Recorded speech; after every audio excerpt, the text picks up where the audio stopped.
All right, welcome guys. Thank you for coming to check out the early live stream. It's going to be a shorter one today, only about 15 minutes. I'm going to go pretty fast here, talk about the Olympic basketball slate. Again, 4 games. If you guys are just coming in, if you could leave a like button on the live stream, it does help me out a lot.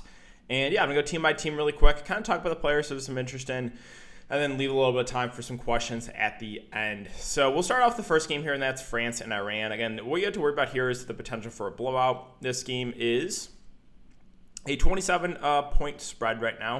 And you kind of saw with the USA versus Iran, right? The game turned into a massive blowout. And it really hurt everyone, right? USA, like none of the main guys played really over 20 minutes. Iran, even though those value guys got their minutes cut. So that is the risk with this early game. So I don't know if I'm going to go crazy in this game unless you think Iran can keep it close. But I think the one guy that probably looks the best, there are 2 guys I'm looking to on France, are probably Fournier and De Colo. Now, Fournier is at a shooting guard position that is really, really weak. So I feel like you're either completely punting shooting guard or spending up for Fournier. Now, he played 27 minutes in a blowout against Czech Republic, 34 against the United States. So if the game's as competitive, he probably pushes for 30 minutes. However, blowout, I would say probably mid-20s minutes, which going to make him a little bit riskier. De Colo's at 7.9K, and he'll handle the ball a ton. He's had 8 and 5 assists. Same thing I'll say about Fournier, right? Lost some minutes last game because of the blowout. So there's just a little bit of risk with these France guys. Batum is solid, right? He'll kind of do it all, but again, probably loses a couple of minutes to a blowout. If, again, I'm not saying it's going to happen for sure, but 27-point spread, there's a chance these guys get somewhat limited run there in the second half. Now, one guy I want to mention here, if you think the game does turn into a blowout, is Vincent Poirier. Was on the Celtics. I don't believe he's on the Celtics anymore, but he's a solid point per minute guy. He's played 19 minutes last game, played a little bit more in that blowout win against the Czech Republic. So Poirier intrigues me as a contrarian value play. However, there's a lot of good center plays on this slate. So, and then last guy I'll mention here is Yabusele. So they said he only played 6 minutes last game, which is a little bit concerning. I still think that's incorrect, but I couldn't find that anywhere. So I'll probably stay away. But he's cheap if you want to roll the dice in him in tournaments. On the Iran side, so Haddadi more of a contrarian spend up. He is their clear go-to guy. Like that's their offense. They feed Haddadi in the post, but I just think I prefer other spend ups in the slate. Then you have Biak, MJM's 2 value plays that played big minutes game 1, lost a little bit of a run game 2 because of the blowout. They're both really, really cheap. Again, they're both shooting guard eligible. I still think they're fair value plays. Probably going to stay away from MNIC this time. There's better plays at small forward, which means MNIC will go off after he let me down last game. Let's move on to Nigeria and Italy. So Nigeria, got to start off from Nwora. I think he's going to be one of the most popular plays of the slate. Now, there's no guarantee. Obviously, he shoots 13 of 20 and goes for 50 fantasy points again. Game 1 was 21 minutes and 20 fantasy points. So there's still a somewhat floor there with Nwora. However, again, small forward isn't as weak as shooting guard, but still a weaker position for sure. So I think he looks like one of the better plays of the slate. Achua versus Okafor, I'm going to lean Achua. Again, he got in foul trouble last game. He did only play 16 minutes. I think he stays out of foul trouble. He pushes for 20 plus. So a little bit of interest in him for some tournaments. Gabe Vincent's fine at 5'3".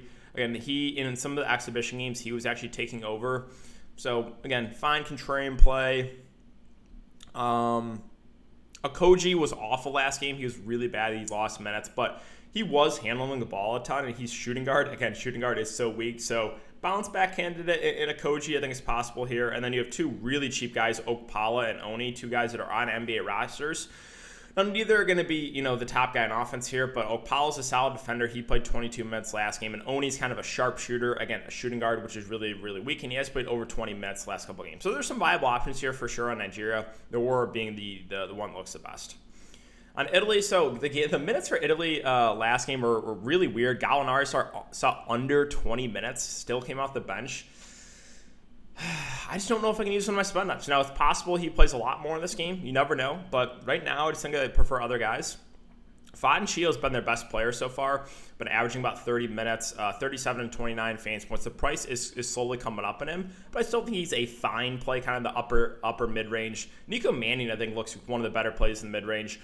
Should play, mid-20s minutes, whether he starts or comes off the bench. Again, he'll handle the ball a ton when he's out there. 7 assists first couple of games. He had a really big game last game, so I think he's a pretty safe play in that mid-range. Melly kind of overperformed game 1, underperformed game 2, but I don't love the price there.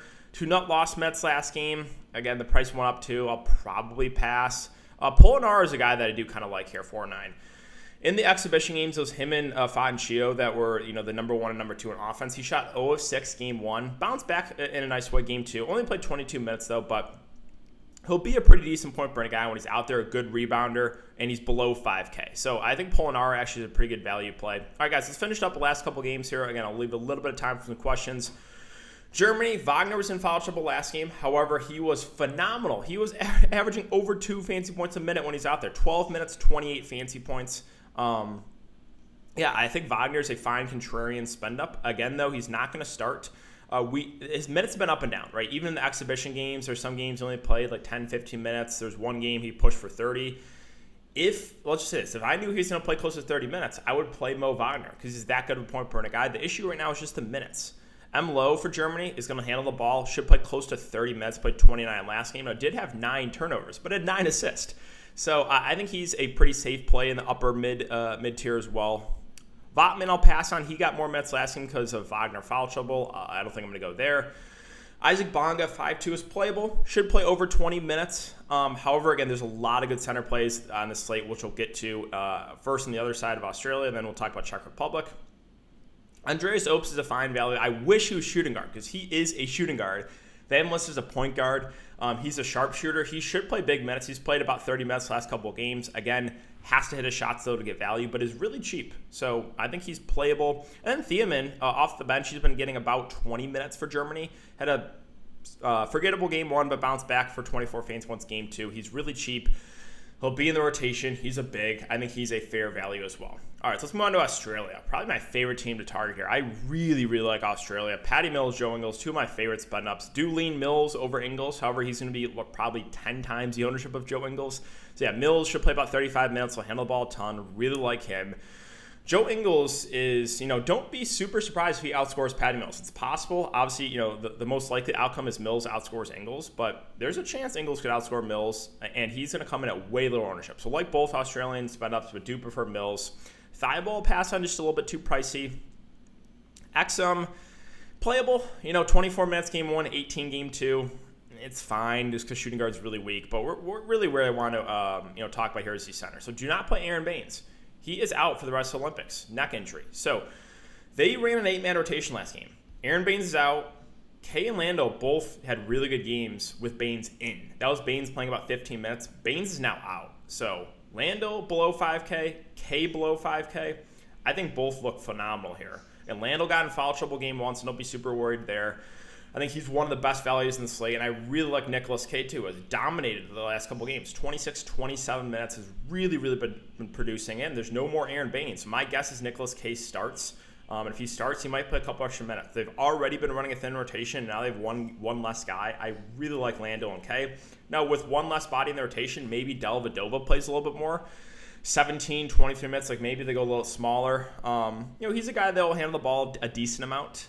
3 assists first couple games. Fair value play. All right, let's finish up the last game here, and that is Czech Republic versus USA. And I'm really high in the Czech Republic.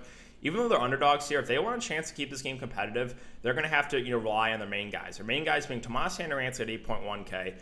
35 minutes first couple games. Again, he's going to handle the ball a ton. 10 and 8 assists. He can do it all. He's their clear top option, and he's going to play massive minutes in an up-tempo game. So I really like Sandorance at the top there. Jan Vesely, too, at 7K, played over 30 minutes. He was formerly in the NBA. He's a good rebounder, can kind of do it all as well. I like Vesely, and I really like Baldwin. So another value center I like. Only played 19 minutes game 1, but 27 minutes game 2, and went for 37.5 fancy points. He was dominating the exhibition games, almost playing 30-plus minutes. So Baldwin, one of the top values in my opinion. You got to make some tough calls with the center position, but he is definitely one of the better options. So with Sandorance, Vesely, Baldwin all look good. I don't think I'll get to anyone else in this team. Patrick Ruda, Blake Shibb, Boyacek all will get some minutes. I mean, if you want to punt with Boyacek because shooting guard is gross, sure. He'll be pretty low owned, but really those main 3 guys are where I want to focus.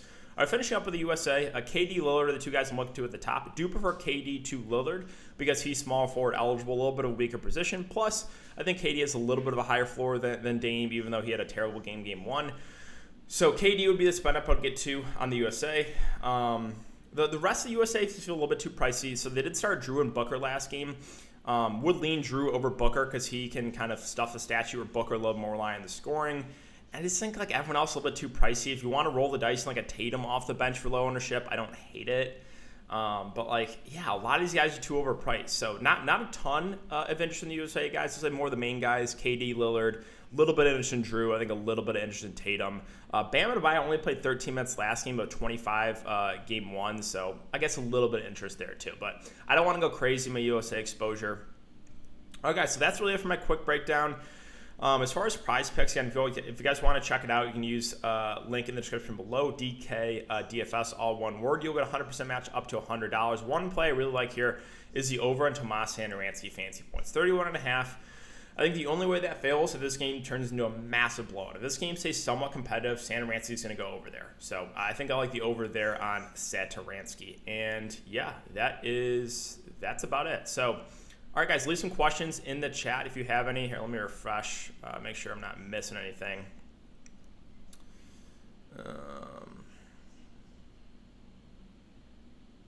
Appreciate you guys coming to check out the early live stream as always. All right, so questions. Yeah, Baines is out. Yeah, so that's why I think the Australian centers look really, really good. There's a chance it's hard playing Baldwin over. Yeah, so I get it, right? And the risk there with Baldwin for the Czech Republic, which I didn't mention, is USA kind of like running a more small ball team. So maybe Baldwin loses some minutes. The reason I think he played a little more last game was against a big center and Gobert. So I agree. There is maybe a little more risk with Baldwin. However, when he's out there, he's going to be productive. Bane's going to break the slate. Thoughts on Mannion? I think he's one of the better plays in the mid-range. I do. Whether he starts or comes off the bench, he started game one, came off the bench game two. I'm expecting about 25 minutes. 7 assists both times. I think he's one of the better plays in that range. Drew, lock-up saddle. Yeah, I mean, Drew is one of the best defenders for sure. Now, am I going to get away from Satoransky because of Drew? No. I'm not, right? Fournier had a big game against the United States. So I'm not going to get away from Satoransky because of Drew Holiday. I agree, though. He is like one of the best defenders. But, yeah, I'm not gonna get away from him because of that. Sup, DK? Pick 2. What's up, man? Landell K. Baldwin. Whew. It's tough. It's really tough.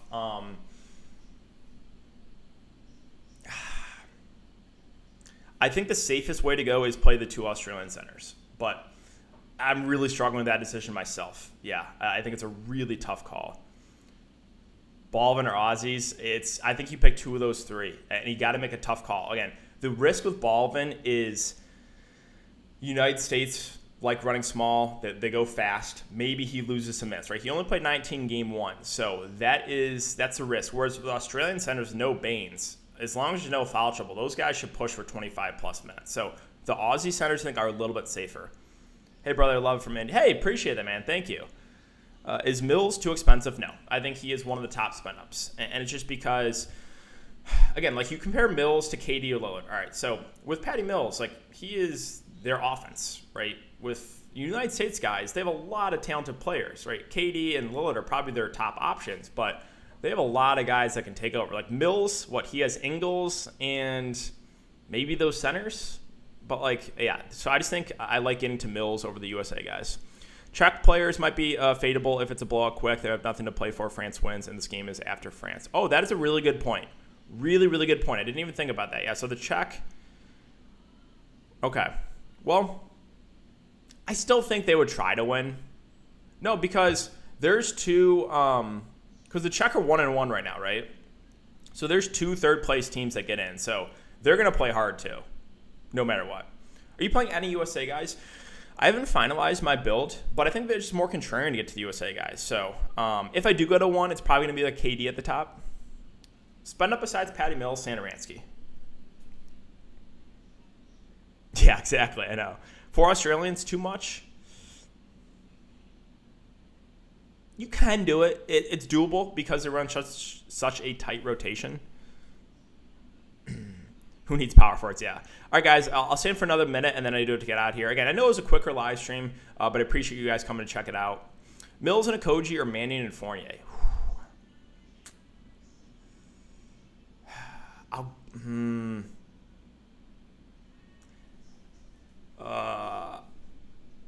That's so tough, Patrick, because I don't love Okogie, but like I think Mills is a pretty big upgrade from Fournier because less blowout risk. I'll go the first and kind of hope Okoji bounces back. Yeah, Baines is out. Baines is not playing, so that's why Kay and Lando look really good. All right, last question here, guys. I'm going to get out of here. 4,700 shooting guard under. It's probably going to be Okoji. I know he was really bad game 1, or bad game 2. If he starts, I think he's intriguing here. He's cheap. He'll handle the ball a decent amount when he's out there. So, yeah, Okoji, and kind of hope he bounces back. All right, guys, I am going to get out of here. Appreciate you guys coming to check it out. Good luck on this slate. I'll keep you guys updated with news on Twitter if we get any breaking news. All right, I'll answer this. Would you fade Sato for DeColo? Probably not. I think Satoransky is one of the best button-ups in the slate. And again, DeColo's got that blowout risk. So I would rather, even though both have blowout risk, I would rather go to Satoransky. All right, guys, that's gonna do it for me. Good luck, and I'll see you all in the next live stream.